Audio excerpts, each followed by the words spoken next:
शकल ही साथ नहीं देती साहब, वरना 5-6 गर्लफ्रेंड पटाने का शौक रखते हैं।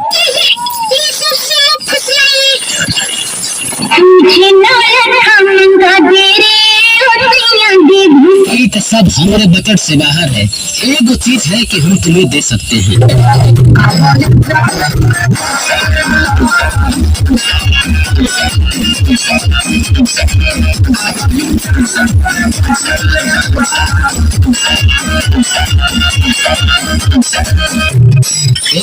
आज तो तू बड़ा जोहर लगा हो। आओ चाट के मर जा।